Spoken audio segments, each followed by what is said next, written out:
Hey guys, Anthony here for Rev3 Games. I am at PAX, just checked out the contracts mode of Hitman Absolution. I got Tor here, he is the game director. Is it fair to call this sort of the international assassin's game of horse? Tell us a little bit about the mode. Yeah, I've heard people describe it as that. As we would say it at IO would be to say that you can create your own hit within the game, selecting any character from the game world and create a hit by yourself and share it with your friends. And you can create certain conditions that you will see met that could create, you can say, extra bonuses within your contract. So in that way, you can call it a game of horse. So yeah, this is, you guys use maps that are part of the campaign mode, and the player goes through and kind of however they play the map, it then becomes sort of a challenge for their friends, right? Is that how it goes down? Yeah, basically when you create a contract, you have to play the game by yourself and you have to prove that it's possible to pull off this contract. So when you say you go into the game and you have a marker you can put on a character saying, okay, this guy's going to be my target, then you take him down in whatever way you want. You put on a disguise, you use a special weapon, you hide all the evidence, or you make it look like an accident. All these things that are kind of, you can say, hallmark kind of Hitman features is things you can tap into in contracts and use as well. So there's a lot of kind of emergent gameplay in this, as the NPCs will be, I mean, they're kind of running on a basic AI, so they will do all kinds of unpredicted things when you kind of tamper with them. And this is something that we've been seeing players doing for years with the old games. We just kind of put it into a system now and made it possible for them to create it in Absolution. So how granular does this get? I mean, if I kill a guy with a certain sort of technique in a very specific place, in a very specific way, does that then become part of the challenge? Or do you kind of allow for a little bit of that NPC AI to kind of react differently each time? Well, definitely, it's up to you as the creator. If you want everything you do to kind of be like important to the contract, you can set it as conditions, and people kind of also get a hint then to what you did.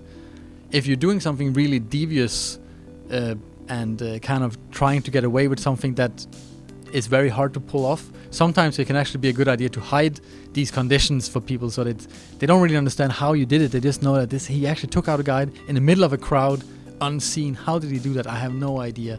So but if you had all the conditions turned on, they would see, okay, you did it in this disguise, you know, with a sniper rifle or whatever, and they would also get a kind of clue to it. So we, to be honest, don't really know how this will work when it's kind of released into the wild with kind of thousands or millions of people playing contracts and creating them.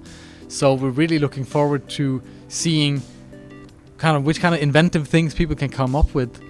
And you can say one thing is the gameplay part of it. Another thing is the kind of the fantasy of it, because you can also go in and edit the title of your contract and even make a custom mission briefing that you can kind of write by free text. So if you want to create a kind of a custom backstory for a character in the game, or you have a friend that's playing the game and you want to make something personally for him, you can create that story within your contract and post it to him.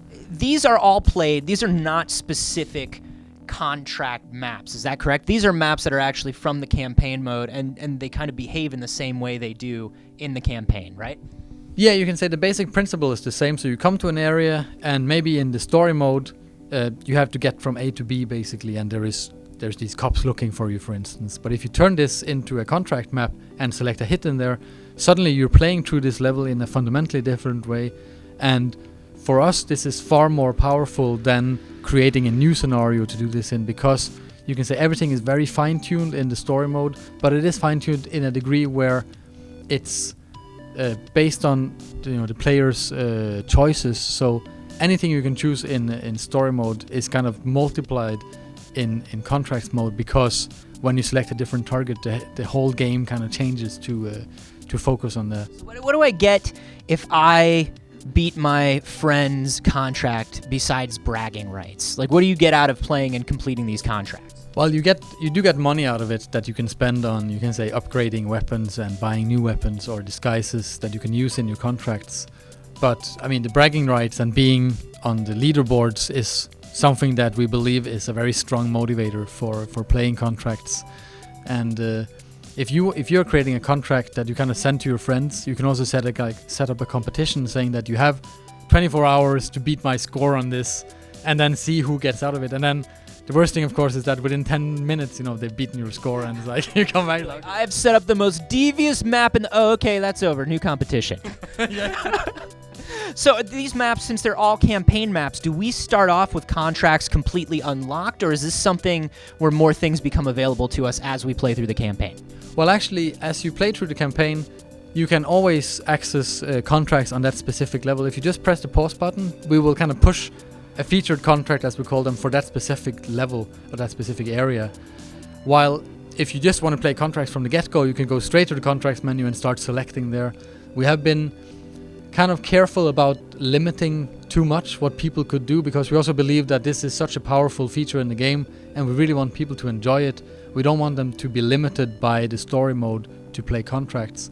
So if your friend has kind of finished the whole game, he's unlocked everything, and he's making a contract with a custom disguise and a custom weapon in the last level of the game, he can send it to you, and you will get a spoiler warning saying that, you haven't played through this in story mode, but we will not limit it for you, because we believe that it's still more fun for you to play that and then make it your choice. Awesome. If you want to. So you guys are still sensitive to the fact that, like, if I haven't seen a map, maybe I don't want that spoiled for me. That's great. I love that. Thank you so much for explaining this to me. This sounds like a really awesome mode, and I think it's really cool from a stealth player perspective, because now you're almost giving people kind of simplified level creation tools where they can go through and kind of make their own Hitman game. That's awesome. Thank you. Well, thank you. We'll have more on Hitman Absolution, of course, as they get closer to release, and tons more from PAX over the next few days, so be sure you're subscribed here to Rev3 Games so you don't miss it.